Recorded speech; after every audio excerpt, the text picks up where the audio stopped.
आंदोलन कर रहे किसानों से मिलकर आए कांग्रेस सांसद दीपेंद्र हुड्डा ने प्रधानमंत्री नरेंद्र मोदी से अनुरोध किया है कि वो स्वयं हस्तक्षेप करके मामले की गंभीरता को देखते हुए समाधान निकालें। वहीं हुड्डा ने चल रहे किसान आंदोलन के बीच एसवाईएल को लेकर आवाज उठाने वाले बीजेपी के सांसदों और विधायकों को भी आड़े हाथों लिया है। इसके साथ साथ उन्होंने आरोप लगाया है कि जननायक जनता पार्टी ने मतदाताओं और किसानों के साथ विश्वासघात किया है और साथ ही साथ इनके नेता अपनी कुर्सी बचाने के लिए किसानों के हितों को बेचने का काम कर रहे हैं। इस बारे में खास बातचीत के हमारे संवाददाता अनिल कुमार ने कांग्रेस सांसद दीपेंद्र हुड्डा से। कांग्रेस सांसद दीपेंद्र हुड्डा किसानों से मिलकर आए हैं। किसानों की उनके साथ क्या बातचीत हुई है, इस समय मेरे साथ हैं दीपेंद्र हुड्डा, इनसे जानते हैं। देखिए काबा साहब, आज देश का किसान पिछले कई महीनों से, मगर ख़ास तौर पे लगभग एक महीना हो गया, आज जो देश की राजधानी की सीमा पे जिनको रोका हुआ है, एक शांति प्रिय तरीके से एक आंदोलन कर रहा है और देश की सरकार के आगे अपनी एक गुहार लेके आया है। और वो गुहार ये है कि जो कानून देश की सरकार बता रही है वो किसान के हित में है। किसान कह रहे हैं कि वो आप उनको वापस ले लो, आप हमारे हक में बता रहे हो, मगर हम कह रहे हैं, आग्रह कर रहे हैं वापस ले लो। तो अपनी एक जायज़ मांग लेके लड़ाई लड़ रहा है, मगर उनकी सुनवाई नहीं हो रही। ये अब आंदोलन एक नाजुक मोड़ पे पहुंच चुका है। आपने देखा कल मैं श्रद्धांजलि देना चाहता हूं संत राम सिंह जी को। उन्होंने एक आत्म बलिदान दिया, एक बहुत बड़ा बलिदान किसान के हकों की लड़ाई में। और श्रद्धांजलि मैं उन 21 किसानों के प्रति भी व्यक्त करना चाहता हूं जो इससे पहले जिन्होंने अपना सब कुछ बलिदान किसान की इस लड़ाई में किया है।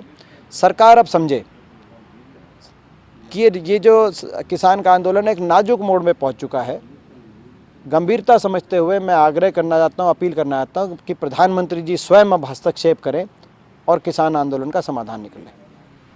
हुड्डा जी, कई सांसद और विधायक जो इस समय एसवाईएल का मामला उठा रहे हैं, तो ये किसान आंदोलन के बीच में ये मामला कहाँ से आ गया?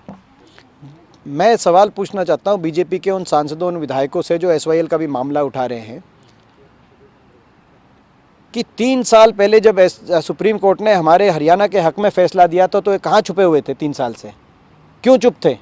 चूं तक नहीं करी किसी एक बीजेपी के सांसद, हरियाणा के बीजेपी के सांसद ने, विधायक ने। हमने कहा था प्रधानमंत्री जी समय लो, सभी दलों के विधायक और सांसद चलेंगे प्रधानमंत्री जी के पास, आप समय लीजिए, बाकी मंत्रियों से समय लो, मगर किसी से समय नहीं लिया 3 साल। अब गजेंद्र सिंह शेखावत जो केंद्रीय मंत्री हैं उनसे समय ले रहे हैं। अब इस समय क्यों? कौन सी राजनीति थी जिसके तहत 3 साल तक बीजेपी के सांसद और विधायक एसवाईएल के मुद्दे पे चुप रहे और हरियाणा के हकों को बेचने का काम किया? और कौन सी राजनीति है कि अभी हरियाणा के बीजेपी के विधायक सांसदों को एसवाईएल की याद आई?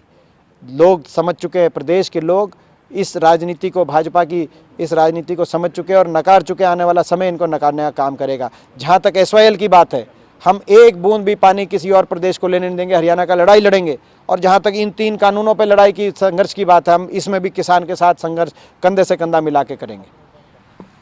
हुड्डा जी, जो किसान आंदोलन को लेकर जेजेपी का स्टैंड है, उसको आप कैसे देखते हो? बहुत ही दुर्भाग्यपूर्ण।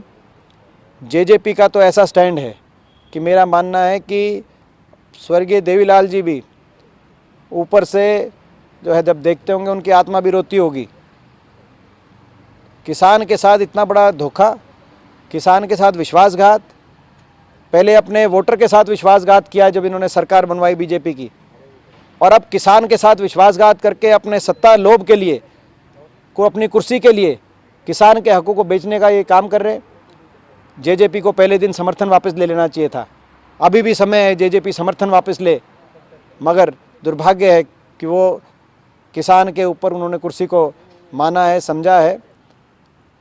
जब किसान कड़ाके की ठंड में खुले आसमान के तले पीड़ा सहते हुए संघर्ष कर रहा था तो इनके नेता सैर सपाटा करने निकले हुए थे।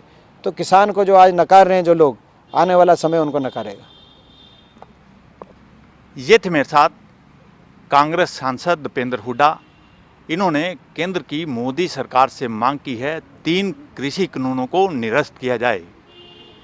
वहीं इन्होंने जेजेपी पर भी निशाना साधा है। Anil Kumar, total news, Chandigarh.